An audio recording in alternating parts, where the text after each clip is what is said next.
The call came in at 12:19 in the afternoon on May 31st, 2014. The voice on the line belonged to a man walking his dog through the woods near Big Bend, Wisconsin, a quiet suburb of Waukesha.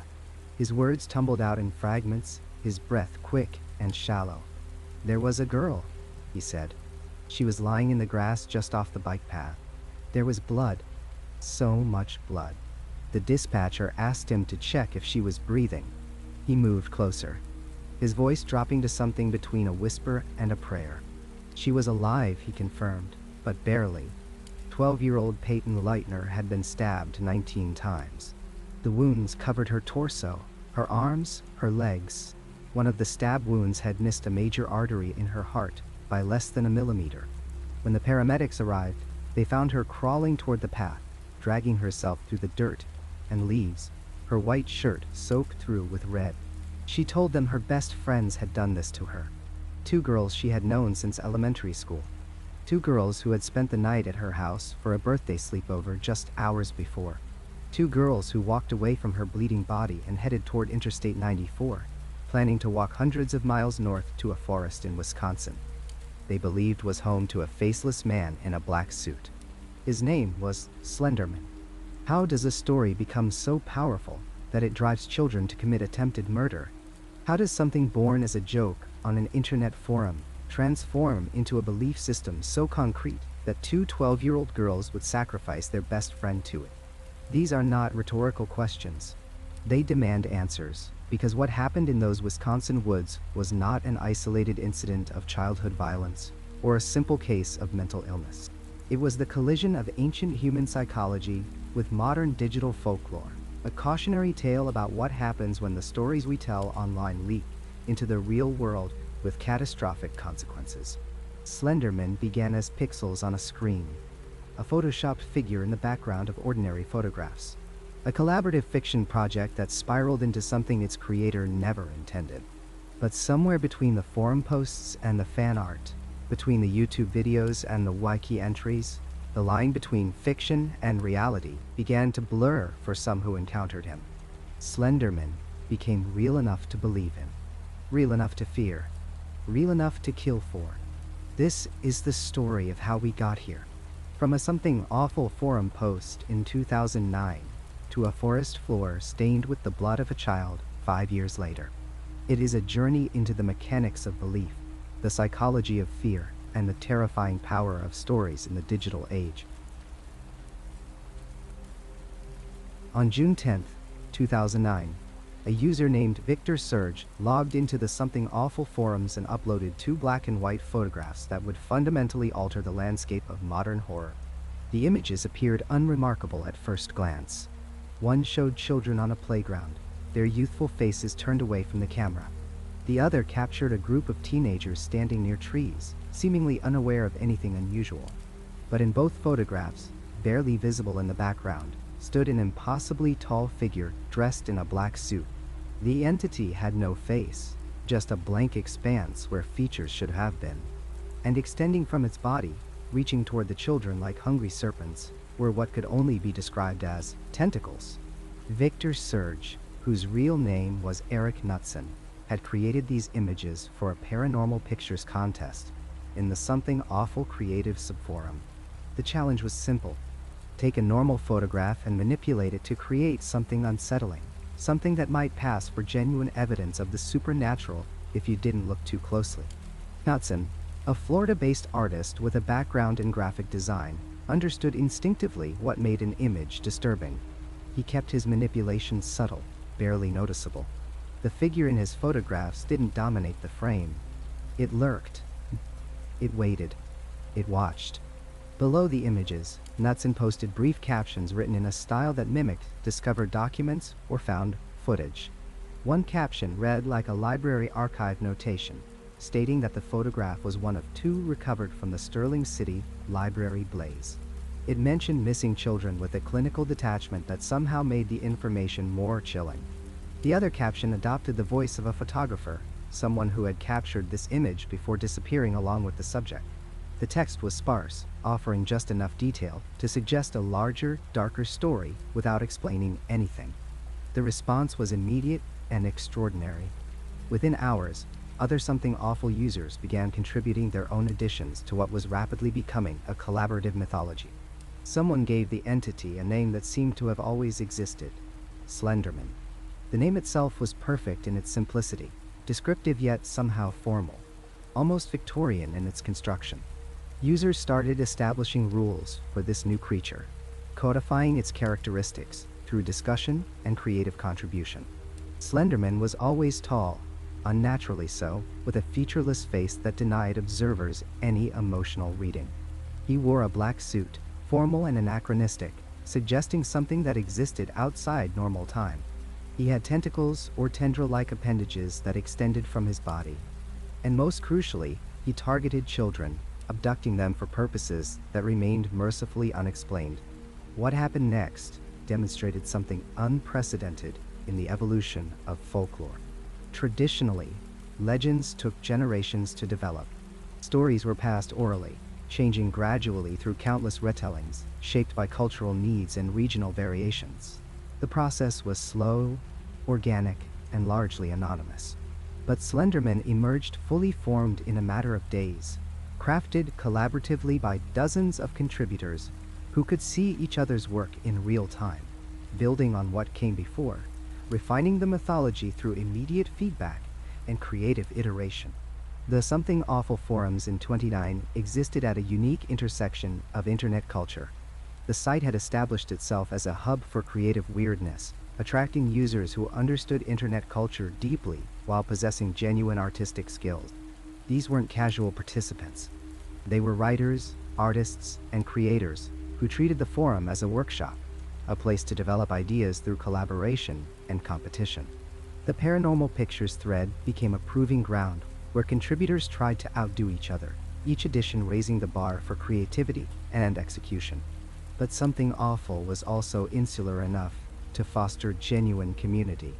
Unlike later social media platforms where content scattered immediately across millions of disconnected users, Something Awful required registration and participation. Users knew each other, at least by screen name. They developed reputations. This created an environment where collaborative fiction could flourish because contributors felt invested in the community and the shared creative project. They weren't just posting content into the void. They were building something together. Other users began creating their own Slenderman images, each one adding details to the mythology. Someone established that he appeared in photographs throughout history, suggesting an entity that had always existed, stalking humanity across centuries. Another contributor created documents that looked like police reports or psychological evaluations, lending bureaucratic credibility to the fiction. The Marble Hornets YouTube series launched just weeks after Slenderman's creation, presenting itself as found footage of a student film project that had captured evidence of the entity. The series didn't explicitly state it was depicting Slenderman, but the connection was clear to anyone familiar with the mythology. The timing was crucial. 2009 represented a specific moment in internet evolution. Social media platforms like Facebook and Twitter were mature enough to facilitate rapid content sharing, but hadn't yet been overwhelmed by corporate interests and algorithmic curation. YouTube was established but still felt like a space for authentic creative expression rather than professional content creation. Creepypasta forums and wikis were emerging as dedicated spaces for digital horror fiction.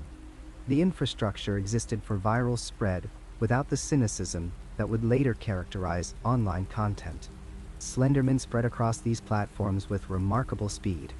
Images appeared on 4chan, Reddit, Tumblr, and countless horror-focused websites. Each platform added its own interpretation, its own rules, its own stories. The mythology became fractal, branching in dozens of directions while maintaining core characteristics that made the entity recognizable. Some versions emphasized the Victorian aesthetics, presenting Slenderman as something from an earlier age intruding into modern times. Others leaned into body horror, describing the tentacles and the physical impossibility of his proportions. Still others focused on psychological terror, the way victims became obsessed with the entity before disappearing.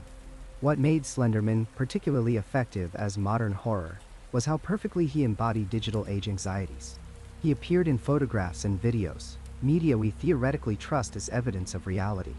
But he was also clearly wrong, clearly artificial when examined closely, creating cognitive dissonance between what we see and what we know is possible. His facelessness made him a blank screen for projection, allowing each person to imagine their own specific horror. The abduction of children tapped into primal fears, while the bureaucratic language of many Slenderman stories suggested institutional cover-ups and untrustworthy authority. The creature also filled a genuine void in contemporary folklore. Traditional monsters like vampires, werewolves, and zombies had been commercialized and domesticated through countless adaptations. They'd become familiar, almost comfortable.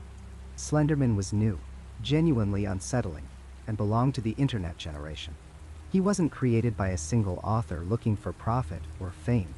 He emerged from collaborative creative effort, owned by everyone and no one. This democratization of folklore creation represented something genuinely unprecedented in human history.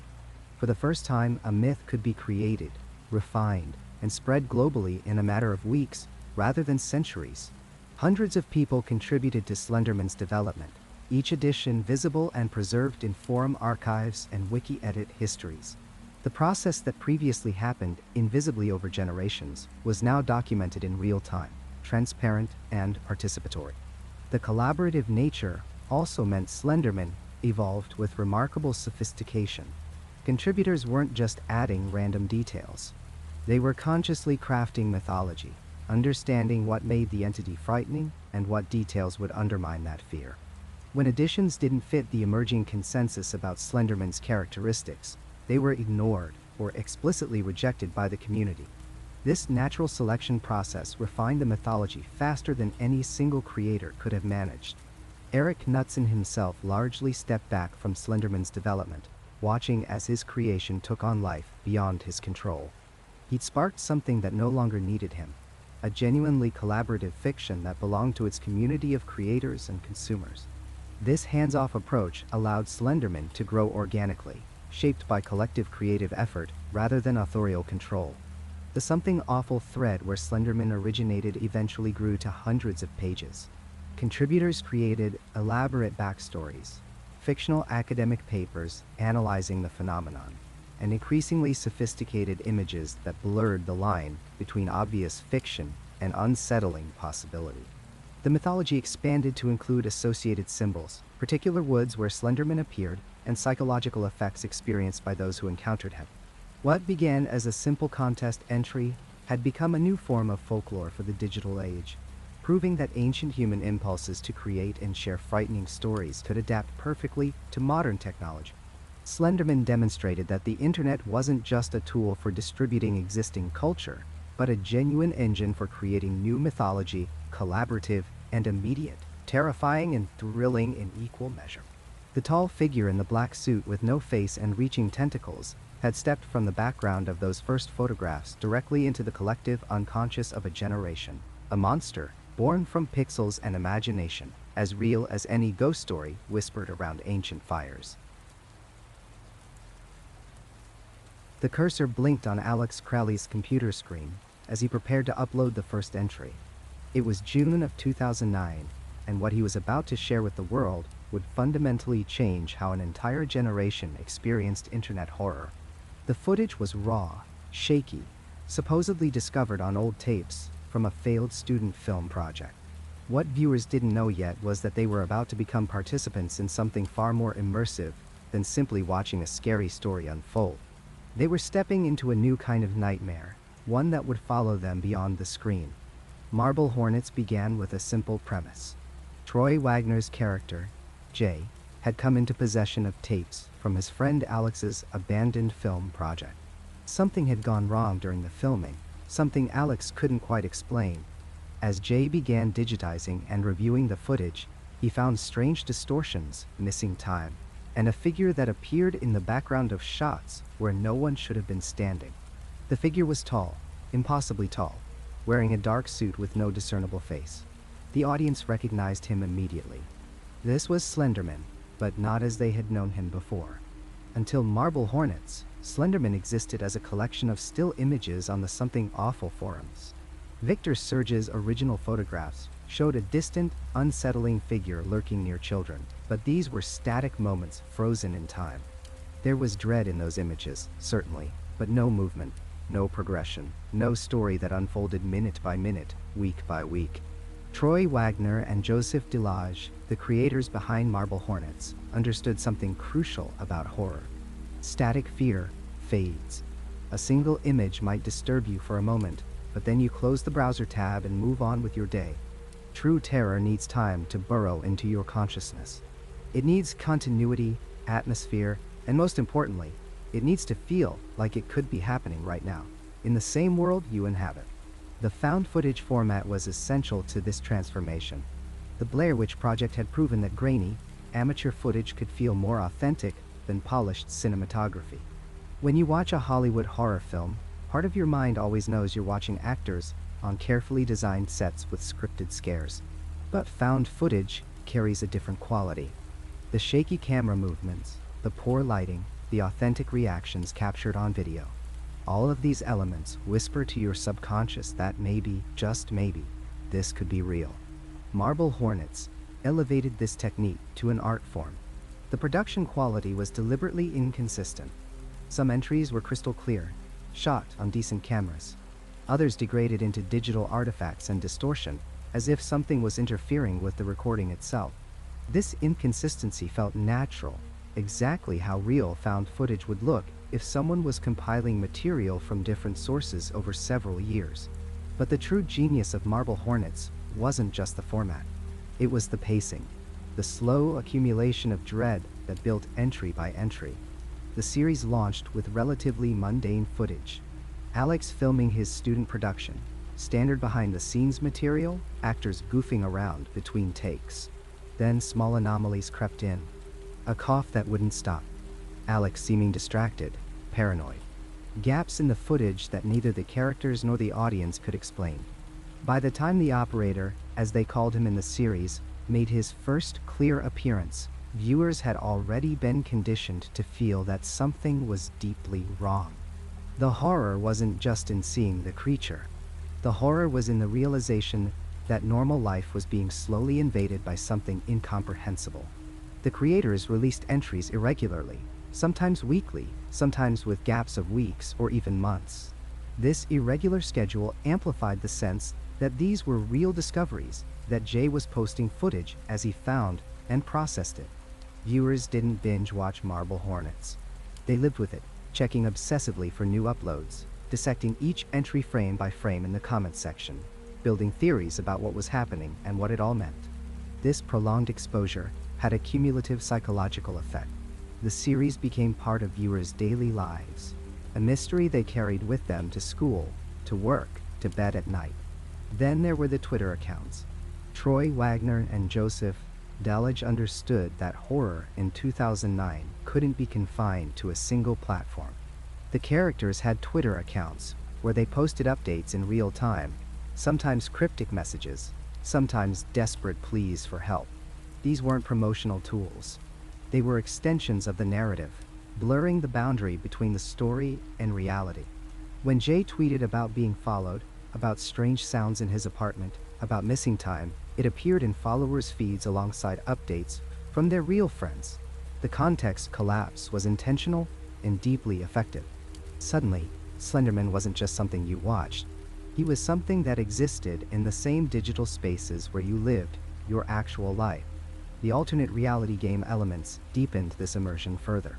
Hidden codes appeared in the videos. Audio files played backward revealed disturbing messages, and viewers discovered that analyzing the static and distortion could reveal hidden images. The community became investigators, not just passive consumers. Forums dedicated to Marble Hornets filled with thousands of posts, breaking down every second of footage, enhancing dark frames to see what lurked in the shadows, creating elaborate timelines to make sense of the fractured chronology. This active participation transformed the viewing experience.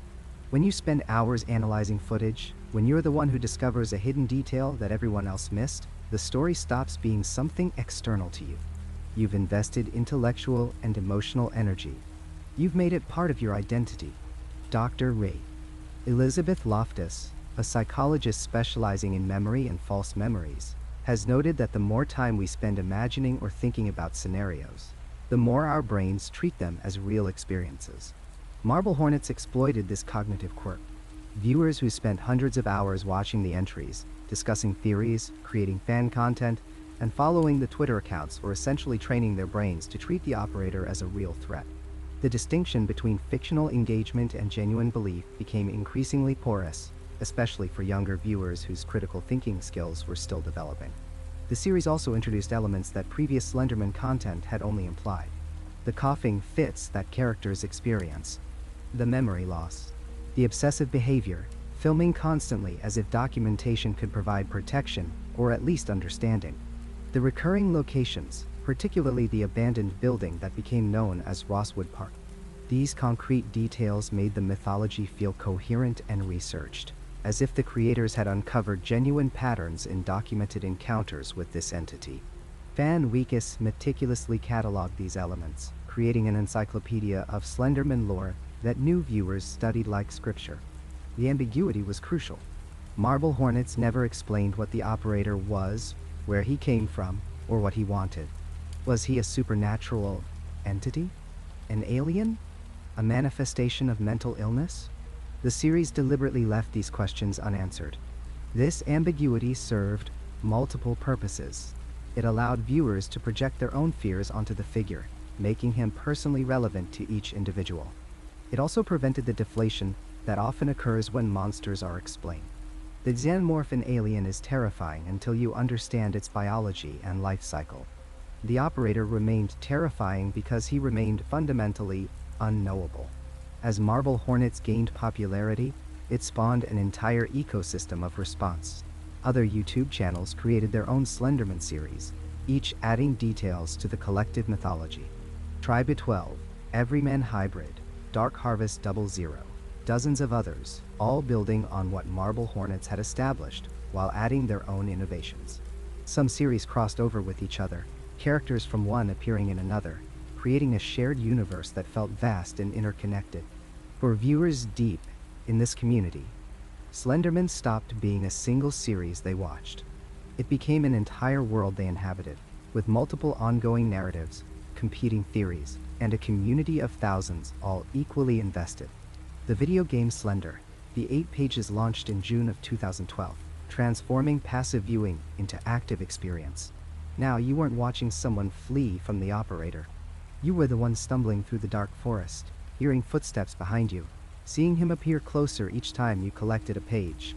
The game became a phenomenon in its own right, with thousands of streamers recording their reactions, screaming as the operator's face filled their screens. This added another layer of immersion.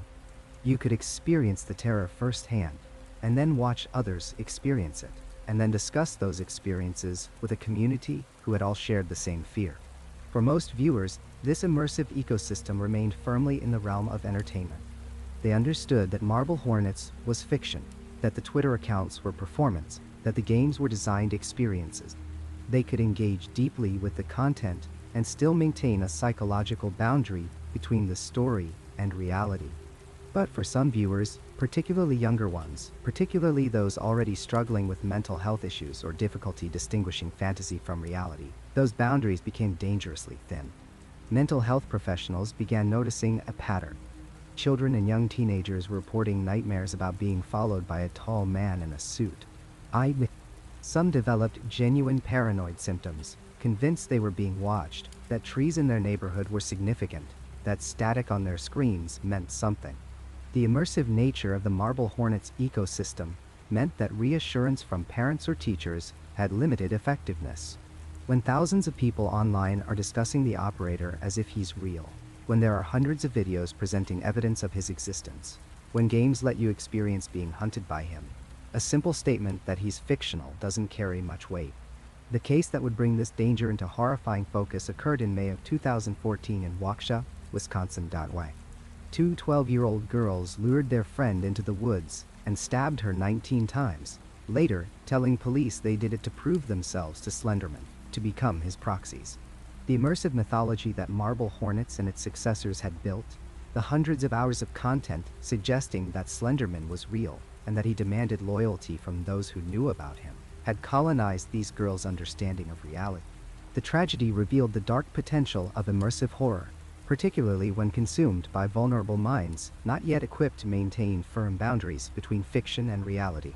The creators of Marble Hornets never intended this outcome.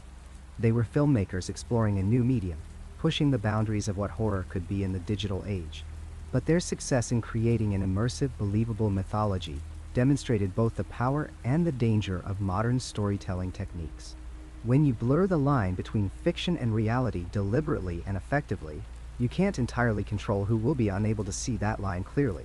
The series concluded in June of 2014, after 5 years and 87 entries.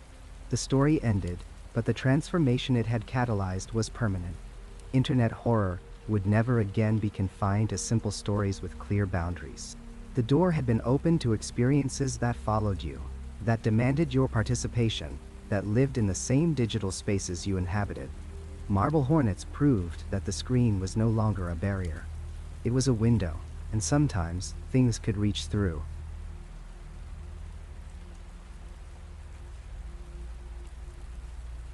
The fire started just after midnight, on September 19, 2014. Flames licked up the curtains of a modest apartment in Hamilton, Ohio, and by the time firefighters arrived, thick smoke poured from the second-story windows. The arson investigators found accelerant marks, a clear pattern of intentional ignition. When they questioned the teenage girl responsible, she gave them an answer that should have sent shockwaves through every child safety organization in America. She said Slenderman told her to do it. She said he promised her a place in his forest if she proved herself worthy. She said she had no choice but to obey. But the Hamilton fire wasn't the first warning sign. It wasn't even the first incident that year. 7 months earlier, in a quiet suburb outside of Canton, Ohio, a mother picked up a kitchen knife and attacked her own daughter. The woman's name was being kept from most media reports to protect the child, but the court documents told a chilling story. The mother had become obsessed with Slenderman mythology, spending hours each night reading stories on Creepypasta Waukesha and scrolling through fan art on Tumblr. Her family said she'd always been prone to anxiety, always a bit too invested in the horror media she consumed. But this was different. This was a transformation. According to police reports, the mother began leaving notes around the house, written in a shaky hand, claiming that Slenderman was watching the family. She covered the windows with sheets and towels, insisting that he could see inside. She stopped sleeping. Her daughter, only 16 years old at the time, told investigators that her mother would wake her in the middle of the night, whispering frantically about the tall man in the trees outside, the one with no face who wanted to take them both. The attack happened on a Tuesday afternoon. The daughter had come home from school to find her mother waiting in the kitchen, eyes wild and unfocused. Without warning, without any argument or provocation, the mother lunged at her own child with a blade. The girl's screams brought neighbors running, and they found the mother standing over her daughter, mumbling about sacrifice and protection, about how this was the only way to keep Slenderman from taking them both. The daughter survived. The mother was institutionalized, and the media barely noticed. A few outlets picked up the story, running brief mentions of a disturbed woman who attacked her child while suffering from delusions. Mental health advocates used it as an example of untreated psychological illness. But almost no one connected the dots. Almost no one asked the obvious question that should have been screaming from every headline. Why was a grown woman unable to distinguish a collaborative internet fiction from reality? And more importantly, how many others were slipping into that same dangerous confusion? The answer was already revealing itself in chat rooms and forums, in the dark corners of social media where Slenderman enthusiasts gathered. Mental health professionals who later studied these communities found something deeply troubling. Among the thousands of fans who enjoyed Slenderman as entertainment, who appreciated the collaborative storytelling and shared creative works, there existed a smaller subset who had begun to speak about the entity as if it were genuinely real. These individuals, often teenagers or young adults, shared detailed accounts of sightings. They posted grainy photographs of trees and shadows, claiming to have captured evidence of his presence. They developed elaborate theories about how to communicate with him, how to gain his favor, how to become his chosen proxies. And most concerning of all, they found each other. The psychological term is folie à dos, shared, psychotic disorder. It's a rare condition in which delusional beliefs are transmitted from one individual to another, typically someone in close contact. But the internet had changed the rules. Now you didn't need to be in the same room, the same town, or even the same country to fall into a shared delusion. You just needed to find others who reinforced your distorted worldview, who validated your confusion between fiction and reality. Dr. Elizabeth Loftus, a cognitive psychologist at the University of California, has spent decades studying the malleability of human memory and belief. When asked about the Slenderman phenomenon in 2015, she explained that the human brain is not designed to easily distinguish between vividly imagined experiences and real memories. When individuals immerse themselves in detailed fictional narratives, especially when combined with visual media and communal reinforcement, the boundaries can become dangerously blurred. Add to this the particular vulnerability of young people, especially those experiencing isolation, bullying, or mental health challenges. Adolescent brains are still developing the capacity for critical thinking and reality testing. The prefrontal cortex, responsible for judgment and impulse control, doesn't fully mature until the mid-20s. For some teenagers, especially those already predisposed to anxiety, depression, or psychotic disorders, intense engagement with dark fictional content can trigger genuine breaks from reality. The warning signs were everywhere if anyone had been looking. In Utah, a 16-year-old boy told his school counselor that Slenderman visited him at night, standing at the foot of his bed and showing him visions of violence. The counselor, unfamiliar with internet lore, assumed the boy was describing nightmares and recommended better sleep hygiene. In Massachusetts, two 14-year-old girls created a shrine to Slenderman in the woods behind their school, complete with offerings of stolen items and hand-drawn prayers. A hiker discovered it and reported it to local police, who dismissed it as harmless teenage weirdness, the kind of spooky play kids had engaged in for generations. In Florida, a 13-year-old carved the proxy symbol into his arm with a compass from geometry class, the circle with the X through it that Slenderman's servants supposedly bore as a mark of allegiance. His parents found the wound and assumed he'd been self-harming due to stress at school. They never thought to ask what the symbol meant. Each incident was treated in isolation. Each warning sign was dismissed as an individual case of a troubled child, a disturbed parent, an isolated incident with no broader implications. The idea that a fictional internet character could be inspiring genuine delusions, could be triggering actual violence, seemed absurd to most adults who held positions of authority and oversight. Part of the problem was generational disconnect. The parents, teachers, counselors, and police officers encountering these incidents in 2013 and 2014 had little to no familiarity with creepypasta culture, with collaborative internet horror, with the specific ways that online communities could spiral into dangerous obsession. When teenagers mentioned Slenderman, adults heard it the same way they might hear references to Freddy Krueger or Jason Voorhees, fictional villains from horror movies, scary but ultimately harmless entertainment. But Slenderman was different. He wasn't controlled by corporate copyright or limited to official media releases. He existed in a constant state of collaborative evolution, with new stories and images appearing daily. More importantly, he existed in spaces where vulnerable young people congregated, where they sought community and validation, where they could fall deeper and deeper into obsessive engagement without adult supervision or intervention. The platforms themselves bore significant responsibility for what was building toward inevitable tragedy. Creepypasta Waukesha had minimal age verification and no mental health resources. Users could spend hours consuming increasingly disturbing content with no warnings, no context, no reality checks. When individuals began posting content that suggested genuine delusion rather than creative fiction, moderators rarely intervened. The ethos was one of unrestricted creative freedom, of letting the community police itself. That hands-off approach failed catastrophically. By early 2014, several online communities dedicated to Slenderman had become echo chambers of delusion. In these spaces, users encouraged each other's breaks from reality, validated each other's claims of sightings and communication, shared techniques for summoning or attracting the entity's attention. Mental health professionals would later compare it to the dynamics of cult indoctrination, where isolated individuals seeking belonging find a community that offers certainty and purpose, but at the cost of their grip on consensus reality. The most dangerous element was the concept of becoming a proxy, a servant chosen by Slenderman to do his bidding in the human world. This narrative framework gave delusional individuals a sense of mission, of special significance. In the stories, proxies committed acts of violence and stalking on Slenderman's behalf, earning his favor and protection. For young people struggling with powerlessness, with social rejection, with a sense of meaninglessness in their lives, the proxy narrative offered twisted empowerment.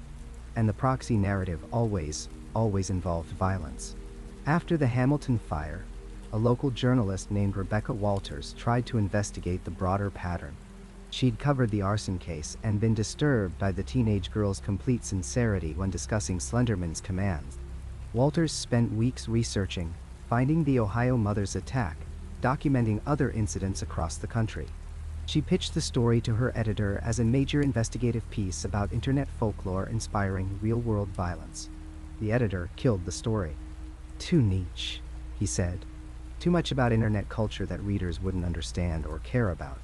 Focus on local news, on things that matter to the community. 6 weeks later, two 12-year-old girls in Waukesha, Wisconsin, would lure their best friend into the woods and stab her 19 times as an offering to Slenderman. And suddenly, everyone would be scrambling to understand what had been plainly visible all along. The trajectory was clear, the pattern unmistakable. Vulnerable individuals immersing themselves in dark collaborative fiction. Online communities reinforcing delusion instead of providing reality checks. Mental health warning signs dismissed or ignored by adults who didn't understand the cultural context. Platform operators prioritizing engagement over safety. Each incident treated as isolated rather than symptomatic of a larger, growing problem. It was a tragedy waiting to happen. And it happened. The morning of May 31st, 2014, began like any other Saturday for 12-year-old Peyton Lutner. She woke in Morgan Geyser's bedroom, where she had spent the night after a slumber party, excited about their plans to spend the day together at a nearby park. The sunlight filtered through the curtains of the suburban Waukesha home, and Peyton had no reason to suspect that her two closest friends had spent most of the night watching her sleep, waiting for the courage to kill her. Morgan Geyser and Anissa Wire had been planning this murder for months.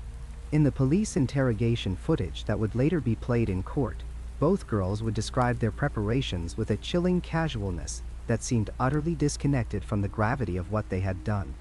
Morgan, a slight girl with long dark hair and glasses, explained to Detective Tom Casey that they had originally planned to kill Peyton during the sleepover itself. They would wait until she fell asleep, Morgan said. Then one of them would duct tape her mouth while the other stabbed her in the neck.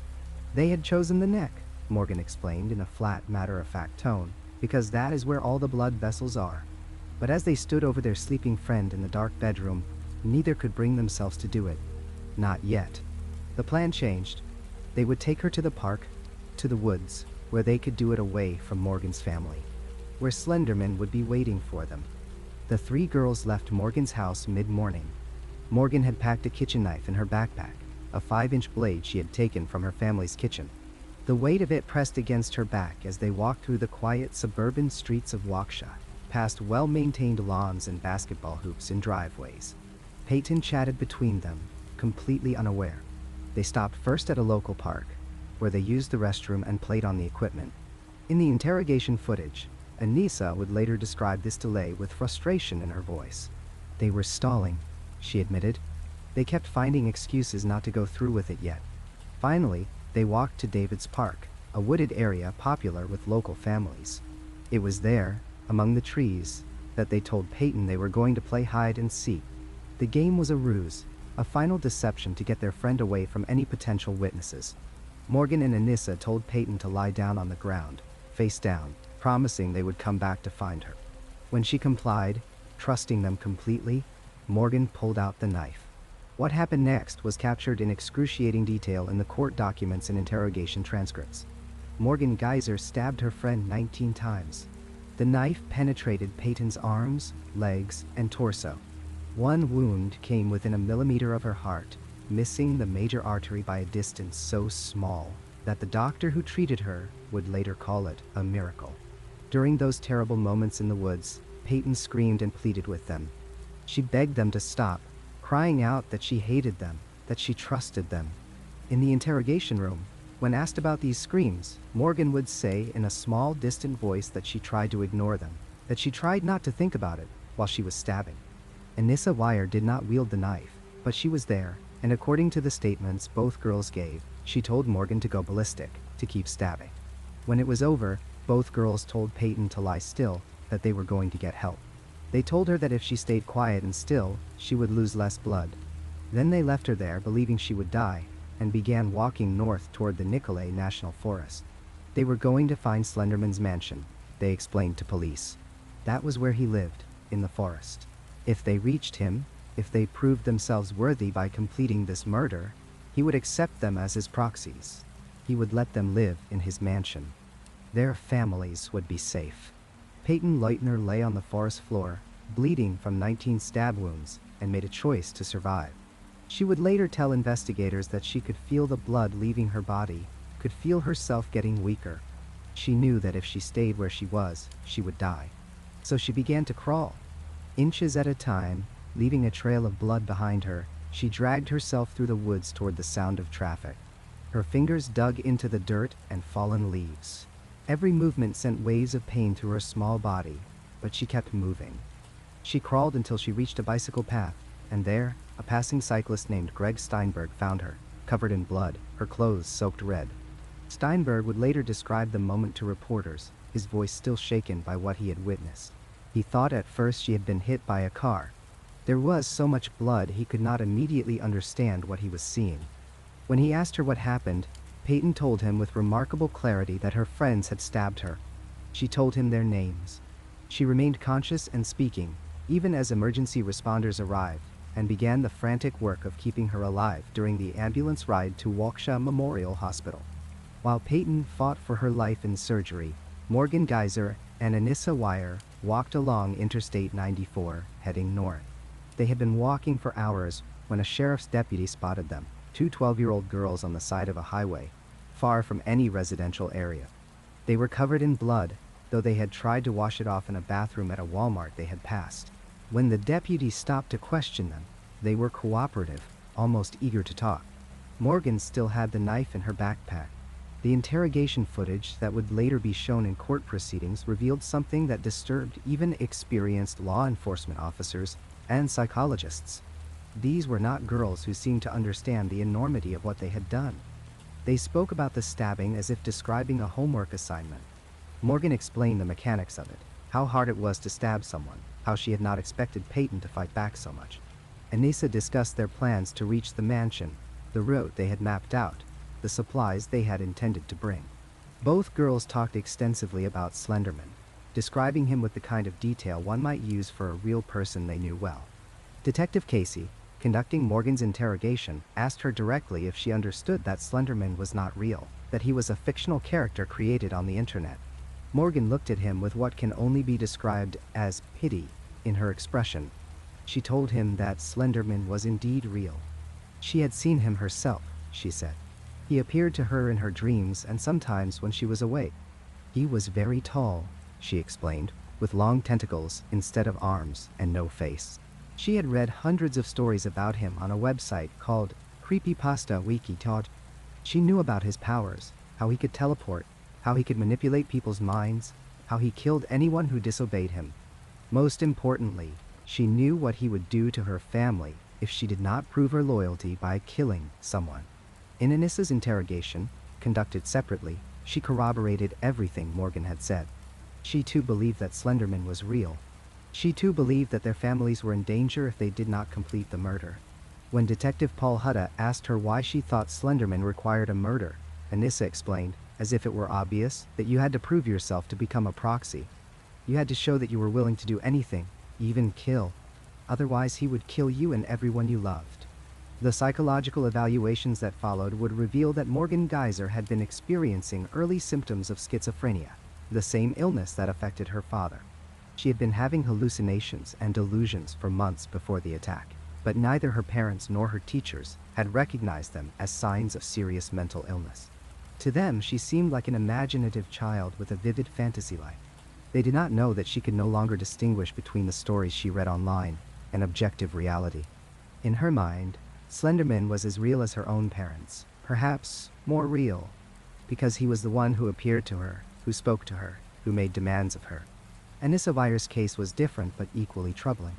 While she did not have schizophrenia, psychological evaluations found that she had been suffering from a shared delusional disorder, essentially adopting Morgan's psychotic beliefs through their intense friendship.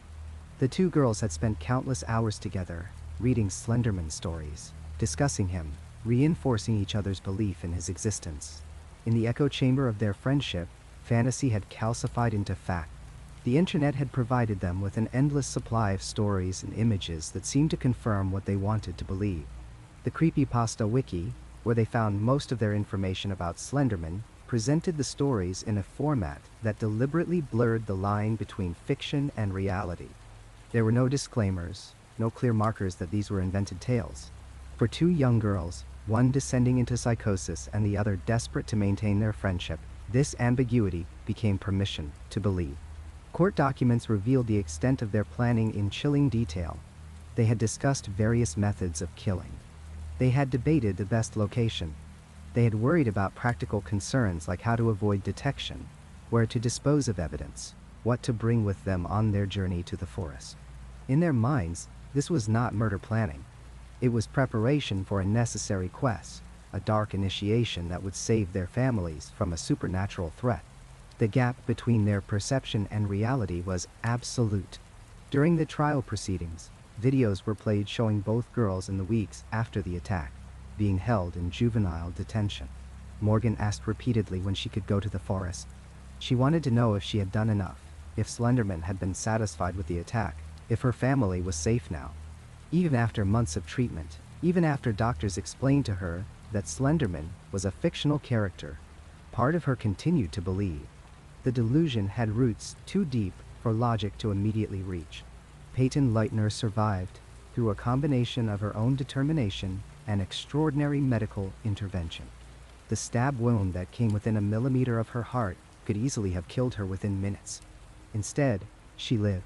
She endured multiple surgeries, extensive physical therapy, and psychological treatment to help her process the trauma of being betrayed and nearly murdered by her two closest friends. In the years that followed, she would show remarkable resilience, returning to school, finding ways to move forward with her life. But the scars, both physical and psychological, would remain with her forever. The case sent shockwaves far beyond Waukesha, Wisconsin. It forced parents and educators to confront uncomfortable questions about internet culture, about the content children could access with a few clicks, about the warning signs of mental illness in young people. The Slenderman stabbing became a cultural inflection point, a moment when the digital and physical worlds collided with devastating consequences. Here was proof that stories told online could have real-world power, that the boundary between fiction and reality could dissolve, especially for vulnerable minds. In the interrogation room, when Detective Casey asked Morgan Geyser if she felt bad about what she had done to Peyton, her answer was telling.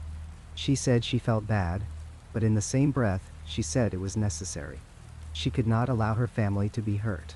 She had to protect them from Slenderman. Even covered in her friend's blood, even knowing that Peyton might die, Morgan Geyser could not step outside the delusion that had consumed her.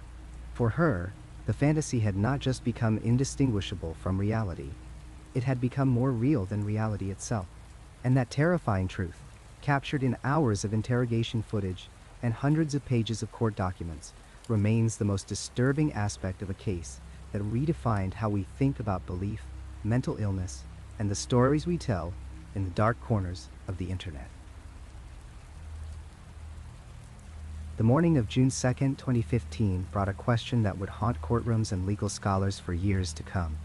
In a suburban Wisconsin hospital room, as 12-year-old Peyton Leitner fought to survive 12 stab wounds inflicted by her two best friends, prosecutors faced a scenario no legal precedent could adequately address.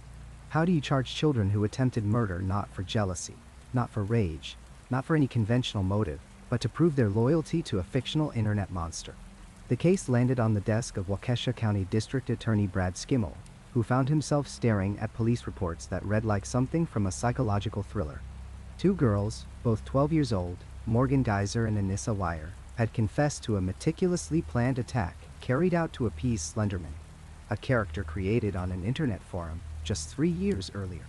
The girls spoke about him with absolute certainty, describing his abilities, his mansion in the Nicolet National Forest, and their genuine belief that failure to kill would result in him slaughtering their family.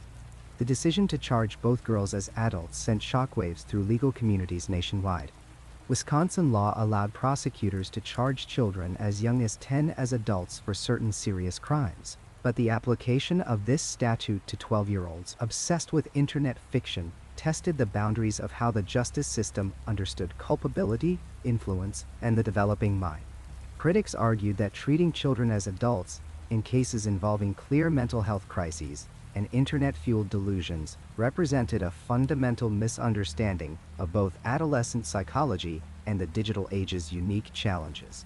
The preliminary hearings revealed the depths of Morgan Geyser's psychological deterioration. Court-appointed psychiatrists presented findings that stunned even seasoned legal observers.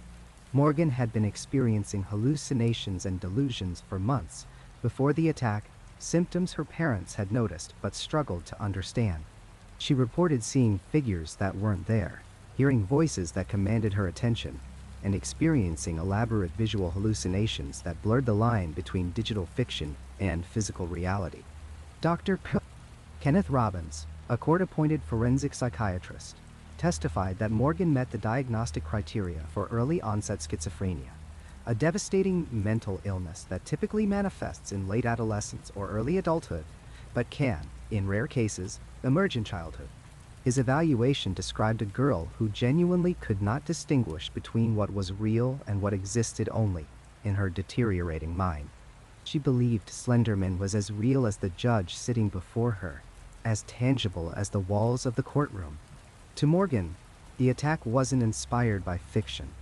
It was a desperate act of self-preservation against a supernatural threat she absolutely believed would destroy everything she loved. The diagnosis transformed the legal landscape of the case. Defense attorneys argued that charging a severely mentally ill child as an adult violated fundamental principles of justice. How could someone experiencing active psychosis possess the criminal intent necessary for adult prosecution? Morgan's lawyers presented brain scans, psychological evaluations, and expert testimony, establishing that her schizophrenia had been actively interfering with her perception of reality during the months leading up to the attack. Anissa Weier's psychological evaluation painted a different but equally troubling picture. While she didn't meet the criteria for schizophrenia, psychologists diagnosed her with a shared delusional disorder, a rare condition where an individual adopts the delusions of someone close to them. Anissa had essentially been pulled into Morgan's fractured reality, her own developing mind unable to resist the intensity of her friend's absolute certainty. The diagnosis raised unsettling questions about influence, susceptibility, and how delusions could spread between vulnerable young minds, like a psychological contagion.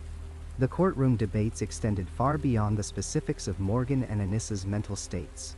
Legal experts found themselves grappling with unprecedented questions about digital culture's role in shaping adolescent reality. The Slenderman Creepypasta had accumulated thousands of stories, fan artworks, videos, and testimonials across multiple platforms. For Morgan and Anissa, the sheer volume of content created a kind of consensus reality. When thousands of people create stories about the same entity, when fan artists render him in countless images, when video creators document supposed encounters, the collaborative fiction begins to feel like verified fact, especially to minds not yet equipped to critically analyze digital content. District Attorney Schimmel faced intense public pressure from multiple directions. Victim advocates argued that the severity of the crime, the premeditation involved, and the near-fatal outcome demanded adult prosecution. Mental health advocates countered that punishing severely ill children as adults represented a catastrophic failure of the justice system's duty to recognize diminished capacity. Parents groups across the nation watched anxiously, seeing their own children's internet habits reflected in the case's disturbing details. The negotiations that followed represented a grudging acknowledgement that traditional prosecution models couldn't adequately address the case's unique circumstances. In August of 2017, after more than 2 years of legal maneuvering, Anissa Wire accepted a plea deal. Rather than standing trial as an adult for attempted first-degree intentional homicide, she pleaded guilty to being a party to attempted second-degree intentional homicide as part of a deal that recognized her mental illness. The agreement stipulated commitment to a mental health institution rather than prison, with her release contingent on mental health professionals determining she no longer posed a danger. Morgan Geyser's resolution came 4 months later, in December of 2017. She pleaded guilty to attempted first-degree intentional homicide, but was found not guilty by reason of mental disease or defect. The distinction was crucial. The plea acknowledged that Morgan had committed the act but recognized that her schizophrenia had so thoroughly compromised her understanding of reality that she couldn't be held criminally responsible in the traditional sense. Like Anissa, she was committed to a mental health facility rather than prison, with her future release dependent on psychiatric evaluation. The commitment hearings provided the final piece of the legal puzzle. Judge Michael Boren sentenced Morgan to 40 years in a mental health institution, the maximum allowed under Wisconsin law.u. The sentence reflected the crime's severity, while acknowledging that Morgan needed treatment, not punishment. Anissa received 25 years of commitment. Both sentences included provisions for conditional release if mental health professionals determined the girls had been successfully treated and no longer posed a threat, but also ensured they couldn't simply be released when they turned 18 or 21. The verdict satisfied almost no one completely. Peyton Leitner's family expressed relief that both girls would remain institutionalized, but struggled with the reality that mental illness, rather than malice, had driven the attack. Mental health advocates argued the case highlighted the desperate need for better childhood mental health screening and treatment access. Legal scholars noted that the compromises, while perhaps necessary, created murky precedents for future cases involving digital influence and juvenile mental illness. As the legal proceedings concluded, attention turned to the broader internet community's responsibility. Eric Knudsen, the Something Awful forum user who had created Slenderman as Victor Surge back in 2009, broke his long silence. His statement, carefully worded and clearly vetted by attorneys, expressed horror at the attack and sympathy for Peyton and her family. He emphasized that Slenderman had been created as obvious fiction, a collaborative storytelling project never intended to be perceived as real. The character's widespread adoption across the internet had long since moved beyond his control or influence. Knudsen's response highlighted the unprecedented nature of collaborative internet fiction. Unlike a novel or film with clear creators and defined boundaries, Creepypasta existed as a fluid, community-driven phenomenon. Thousands of people had contributed to Slenderman's mythology, each adding details, stories, and supposed evidence. No single person controlled the narrative or could establish definitive boundaries between fiction and reality. This collaborative creation process, so natural to internet culture, had generated an entity that felt real through sheer accumulated detail. The Something Awful community and broader Creepypasta forums engaged in painful self-examination. Some argued that the crime represented an aberration, the tragic intersection of severe mental illness with fiction that millions of people had enjoyed without harmful effect. Others questioned whether communities creating increasingly realistic horror content had a responsibility to include clear fiction markers, especially knowing children access the material. The debates revealed deep divisions about creative freedom, audience responsibility, and the ethics of collaborative horror fiction. Mental health professionals used the case to push for better early intervention programs. Dr. Melissa Westendorf, one of Morgan's treating psychiatrists, testified before Wisconsin legislative committees about the warning signs Morgan's parents had observed but didn't recognize as symptoms of serious mental illness. The social withdrawal, the increasing preoccupation with dark themes, the deteriorating grip on reality, all had been visible for months. Better screening programs in schools, improved mental health literacy among parents, and reduced stigma around seeking psychiatric help for children might have identified Morgan's schizophrenia before it contributed to tragedy. The case also forced uncomfortable conversations about parental oversight in the digital age. Morgan and Anissa had spent months immersing themselves in Slenderman content, reading stories, watching videos, and discussing their plans in digital spaces their parents never monitored. The attack revealed how thoroughly children could construct alternative realities online, developing beliefs and making plans completely invisible to the adults responsible for their welfare. Parents' groups struggled to balance legitimate privacy concerns with the recognition that complete digital freedom had contributed to the attack. Legal systems began grappling with how to address internet influence in future cases. The Slenderman stabbing established that digital content could contribute to delusions and criminal behavior, particularly in mentally vulnerable individuals. But establishing causation remained extraordinarily complex. Millions of people had consumed Slenderman content without developing delusions. The fiction itself wasn't inherently dangerous. Rather, it had intersected with Morgan's undiagnosed schizophrenia and Anissa's susceptibility to share delusions in a perfect storm of tragic circumstances. The precedents set by the case extended beyond internet fiction. Courts recognized that digital culture created new forms of influence requiring new legal frameworks. The collaborative nature of internet communities, the volume of content that could reinforce false beliefs, and the difficulty young minds faced in distinguishing viral fiction from verified fact all represented challenges the legal system hadn't previously addressed.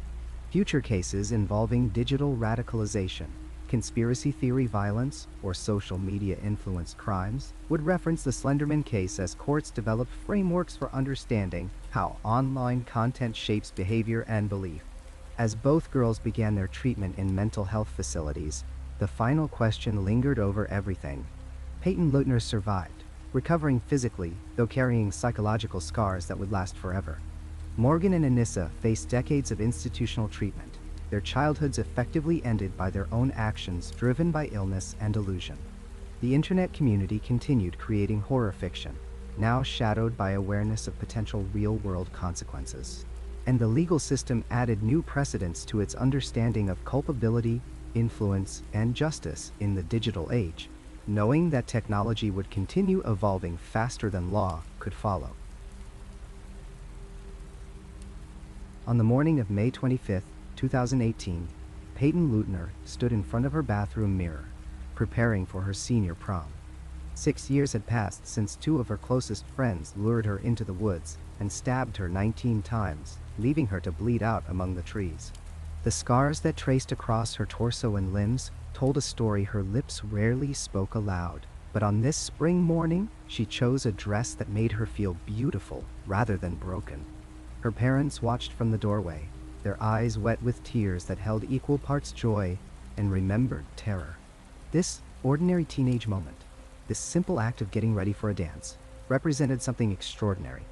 It represented survival against incomprehensible odds, resilience against trauma that would have destroyed most people, and the quiet, determined reclamation of a life that had been violently stolen. But while Peyton slowly rebuilt her world in the careful privacy of her family's protection, the entity that had nearly destroyed her continued to evolve, mutate, and spread across the digital landscape like a virus that refused to be contained or quarantined. Slenderman had survived his own brush with death. The Waukesha stabbing should have killed the man, should have rendered it toxic and untouchable, a cautionary tale too dark for even the internet's most morbid corners. Instead, the creature adapted, as all successful myths eventually do, finding new forms and new audiences who either didn't know about the tragedy or chose to engage with the fiction anyway. In August of 2018, just months after Peyton's prom photos circulated among her classmates, with no mention of why they represented such a miracle, Sony Pictures released a feature film simply titled Slenderman. The movie arrived in theaters to near universal condemnation, not because of its quality, though critics certainly found it lacking, but because of its timing and its very existence. The trial of Anissa Weier had concluded less than a year earlier. Morgan Geyser's sentencing had dominated headlines just months before the film's release. Parents in Waukesha and across the country who had spent years explaining to their children the difference between online fiction and reality watched in disbelief as Hollywood turned the same fictional entity into summer entertainment. The backlash was immediate and fierce. Theaters in Milwaukee refused to screen the film out of respect for the victim and her family. Critics called it exploitative, tasteless, and ethically bankrupt. Parents' groups organized protests. Yet the film was released anyway, a testament to either Hollywood's tin ear for public sentiment or its cold calculation that controversy sells tickets, regardless of the human cost. The movie depicted teenagers being stalked and killed by the tall, faceless entity, playing out scenarios disturbingly similar to what Morgan and Anissa had believed would happen if they didn't prove their loyalty to their imagined master. Bill Wire, Anissa's father, spoke publicly against the film, his voice shaking with barely controlled anger. He described watching his daughter's mental health deteriorate as she fell deeper into Slenderman mythology, and questioned what kind of society produces entertainment from the same fiction that destroyed multiple families.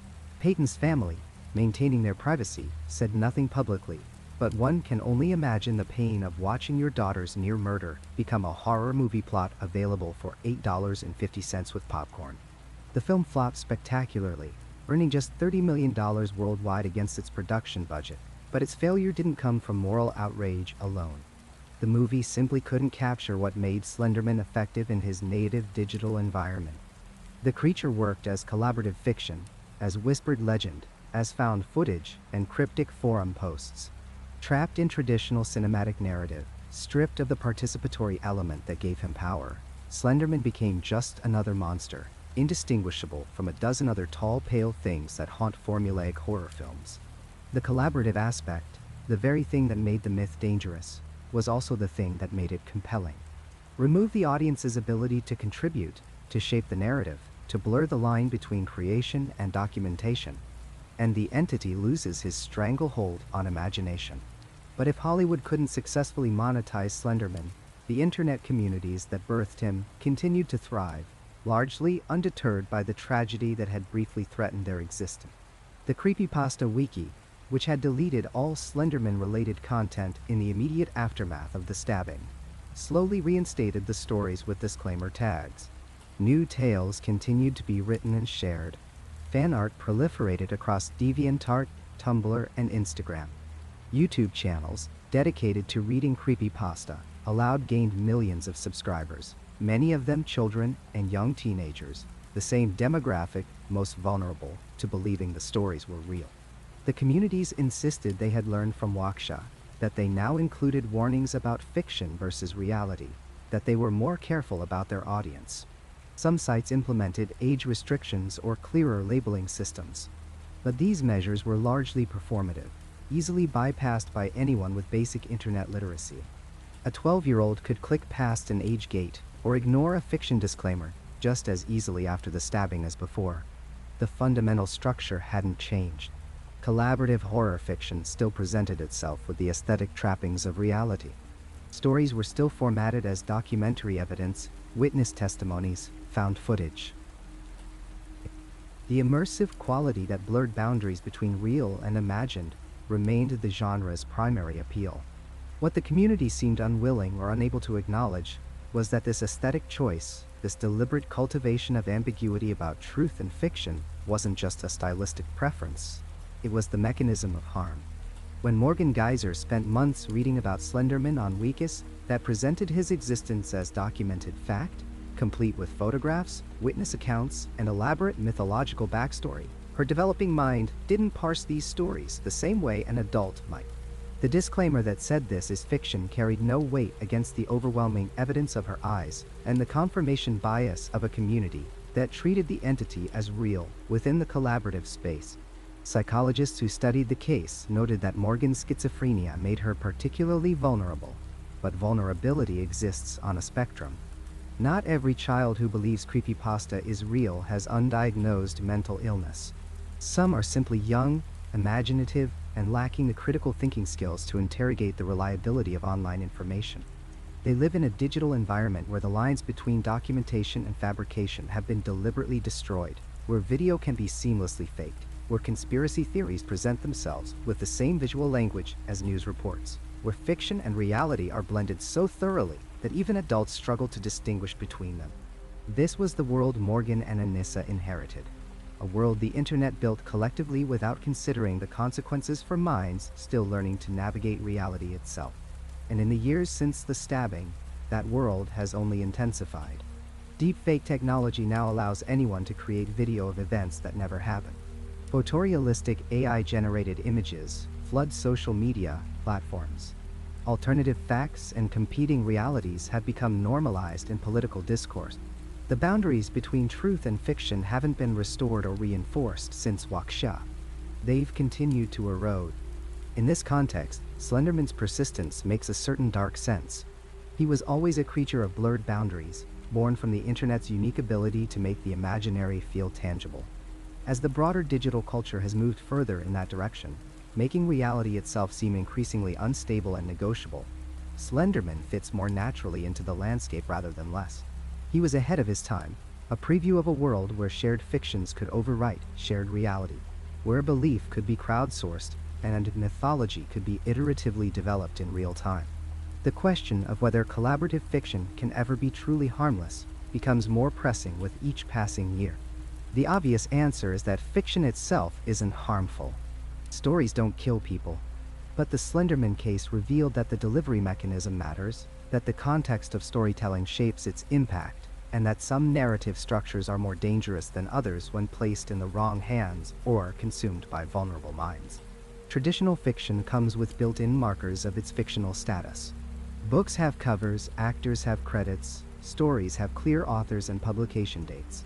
Even when fiction aims for realism, these framing devices signal to the reader that they're entering an imaginary space. Collaborative internet horror deliberately strips away these markers. It presents itself as discovery rather than creation, as documentation rather than storytelling. The goal is to make the reader question whether it might be real, and that uncertainty is where the thrill lives. For most people, this remains harmless fun.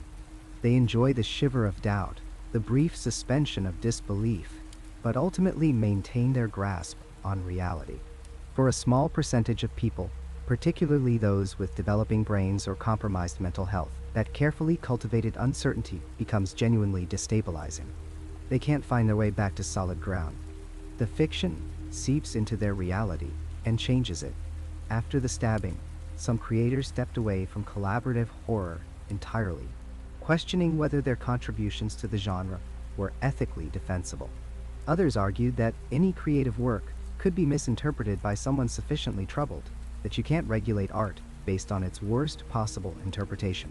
This debate continues unresolved in the communities that keep creating and consuming creepypasta. There's no consensus on responsibility, no agreed-upon standards for how to balance creative freedom with the potential for harm. Then, in February of 2019, Peyton Leutner broke her years of silence. She sat down for an interview with ABC News, her first public comments about the attack that had defined her adolescence. She was 19 years old, a high school graduate preparing to attend college, and she had decided the world needed to hear her voice, rather than simply projecting their assumptions onto her story. She spoke with remarkable composure about the morning of the attack, describing how Morgan and Anissa had insisted they go for a walk in the woods, how she trusted them completely because they were her friends. She described the moment she realized they were going to hurt her, the confusion and terror that flooded her system. She recounted crawling from the woods toward the road, leaving a trail of blood behind her, convinced she was going to die alone in the trees. But what struck viewers most powerfully was not the recitation of trauma, but Peyton's evident strength and her refusal to be defined by victimhood.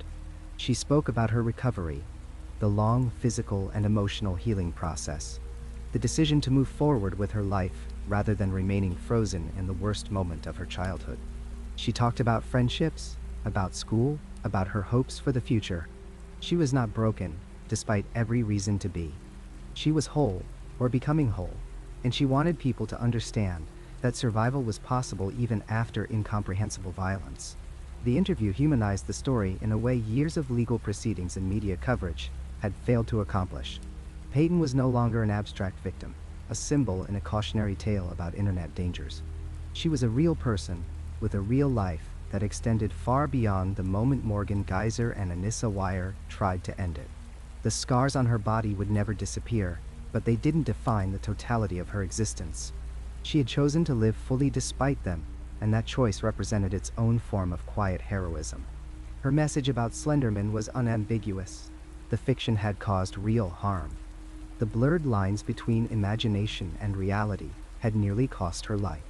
but she also refused to grant the fictional entity any power over her future. Slenderman was not real, she stated clearly, and she would not allow an imaginary monster to dictate the shape of her real life. It was a powerful rejection of the myth's hold, a refusal to remain victimized by something that existed only in the shared imagination of internet communities who had never considered the consequences of their collaborative creation. Peyton's interview forced a reckoning that the film, the trials, and the think pieces had somehow failed to achieve. Here was the human cost, not theoretical but actual. Sitting in front of cameras and reclaiming her narrative from the people who had tried to write her out of it.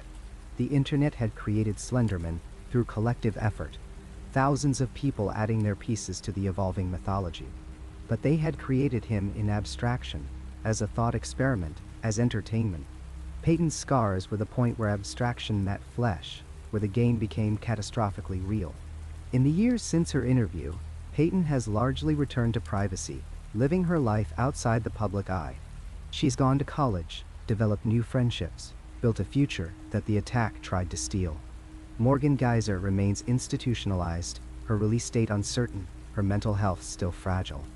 Anissa Weier was released in 2021, after serving her sentence, returned to society under close supervision with strict conditions designed to prevent reoffending. The three girls whose lives became intertwined through Slenderman mythology have followed radically different paths forward from that day in the woods. But Slenderman himself continues, unkillable because he was never truly alive, immune to consequence because he exists only as shared belief. The communities that sustain him have integrated the Waukesha stabbing into his mythology in disturbing ways. Some creepypasta stories now reference the attack as proof of his power, as evidence that his influence extends beyond fiction into reality. The tragedy that should have ended the myth has instead been absorbed into it, becoming another chapter in the evolving legend. This represents perhaps the darkest lesson of the Slenderman case, that internet culture has a nearly infinite capacity to metabolize tragedy without fundamentally changing its behavior. The digital folklore machine paused briefly after Waukesha, then resumed its operations with minor modifications. The communities that create and spread these collaborative fictions have not disbanded. They have not significantly altered their methods. They continue to blur the boundaries between real and imagined, continue to present fiction with the aesthetic markers of truth, continue to target the same young audiences most vulnerable to believing the stories are real. Digital folklore has revealed itself to be incredibly powerful, capable of generating genuine belief and inspiring real-world action. But the people creating it have largely declined to grapple with the responsibility that power entails. The internet operates on a model of distributed authorship, where no single person feels accountable for the collective creation. Everyone contributes a small piece, and the myth that emerges from those thousands of contributions belongs to no one and everyone simultaneously. This diffusion of responsibility makes it nearly impossible to regulate or reform from within. Slenderman represents a turning point in understanding how myths form and spread in the digital age, but it remains unclear whether that understanding has translated into meaningful change. We know now that collaborative online fiction can inspire genuine belief in vulnerable minds. We know that immersive digital mythologies can overwrite reality for people whose grasp on reality is already tentative. We know that decreasing boundaries between truth and fiction in online spaces can have catastrophic, real-world consequences. But knowing these things and acting on that knowledge are entirely different propositions. The internet continues to generate new mythologies at an accelerating pace, each one tested in real time on global audiences with no gatekeepers and no oversight. Some remain harmless entertainment. Others seep into the minds of believers who take the fiction as truth and act accordingly. We have no reliable way to predict which collaborative fictions will inspire violence and which will remain safely contained within the realm of imagination. We have no consensus on whether creators bear responsibility for how their stories are received and interpreted. We have no mechanisms for protecting vulnerable people from immersive mythologies designed to feel real. Peyton Leitner survived her encounter with a myth that should have remained safely fictional. Her recovery represents hope, resilience, and the human capacity to heal from even the most senseless violence. But her scars also represent a warning that we have collectively chosen to ignore. The internet that created Slenderman has not become safer or more responsible in the years since two 12-year-old girls tried to prove he was real. If anything, it has become more adept at blurring reality, more skilled at making fiction feel tangible, more effective at creating immersive experiences that vulnerable minds cannot escape. The question now is not whether collaborative digital folklore can be harmless. We know it can, for most people, most of the time. The question is whether that statistical harmlessness is sufficient justification for maintaining systems that we know, with certainty, will eventually cause catastrophic harm to someone. Whether the entertainment value of collaborative horror justifies the inevitable casualties when vulnerable minds cannot distinguish the fiction from reality. Whether we can build better safeguards, or whether we're simply waiting for the next tragedy to remind us, temporarily, that our stories have power we refuse to control. There's a question that circles back, again and again, like a figure glimpsed between trees. At what point does a story become dangerous? At what precise moment does fiction cross the boundary into something that demands consequences, accountability, some form of control? For millennia, humanity has told stories in the dark. We've whispered folklore around fires, passed down legends that shaped behavior, warned children away from forests and wells and strangers with gifts. These stories were dangerous too, in their way. They carried weight, influenced actions, sometimes inspired fear that curdled into violence. Witch hunts began with stories. Moral panics bloomed from folklore. The tales we tell have always had power, have always bled into the real world in ways both subtle and catastrophic. But something fundamental has shifted. The internet didn't just give us news stories faster. It created an entirely new relationship between fiction and reality, between creator and creation, between the tale and the teller. Slenderman emerged from a forum post and became a collaborative mythology within hours. Within days, he had a history, a mythology, rules and patterns and behaviors. Within weeks, he felt ancient, inevitable, as though he'd always been lurking in humanity's collective unconscious, waiting for the right medium to finally manifest. The speed is unprecedented, the immersion is total, and we're left standing in the aftermath of Waukesha, of other incidents that followed, asking questions that have no clean answers, no comfortable resolutions. Can we hold fiction accountable? Should we? If a story is created collectively, anonymously, evolving through thousands of contributions across platforms and years, who bears responsibility when someone acts on it, as though it were real? The law struggles with individual creators. How does it grapple with a hive mind, with a mythology that belongs to everyone and no one? And what about boundaries? Should collaborative creation have limits, guardrails, some form of oversight? The very suggestion feels like censorship, like a betrayal of the creative impulse that drives human expression. Art has always explored darkness. Horror has always pushed boundaries. The internet simply democratized that process, removed the gatekeepers, let anyone contribute to the growing mythology. That openness created something remarkable, something genuinely new in human culture. But it also created Slenderman. It created the conditions where two 12-year-old girls could become so immersed in a fiction that stabbing their friend 19 times felt like a rational act, a necessary offering to something that never drew breath. How do we protect vulnerable minds without censoring creativity? Young minds, unstable minds, minds that cannot distinguish between collaborative fiction and objective reality. Do we add warnings? Age restrictions? Do we somehow label collaborative horror as potentially dangerous, the way we label cigarettes and prescription medications? And would that even work in a digital landscape where information flows around barriers like water, where a determined child can access anything, believe anything, become convinced of realities that exist only in pixels and shared imagination? These questions spiral outward with no resolution in sight. Perhaps that's the point. Perhaps the uncomfortable truth is that we've created something we cannot fully control, cannot neatly regulate, cannot protect against without sacrificing the very freedoms that allowed it to exist in the first place. Slenderman is just one example. He's the one we know about because the violence was so stark, so undeniable, because Peyton Leutner's blood soaked into Wisconsin soil on a May morning and forced us all to confront what our stories can do. But he's part of an accelerating pattern. Digital folklore doesn't just spread faster than traditional legends. It integrates more deeply, feels more real, creates communities of belief that reinforce and amplify until fiction and reality blur beyond recognition. Somewhere right now, another mythology is forming.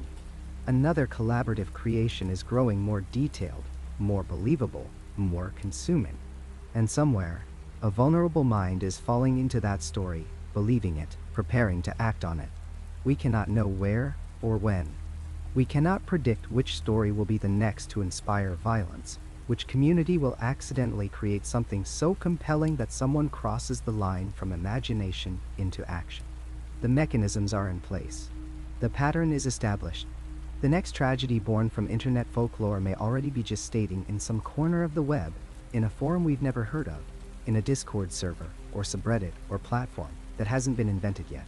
The tall figure in the woods was never real, but the blood spilled in his name always will be.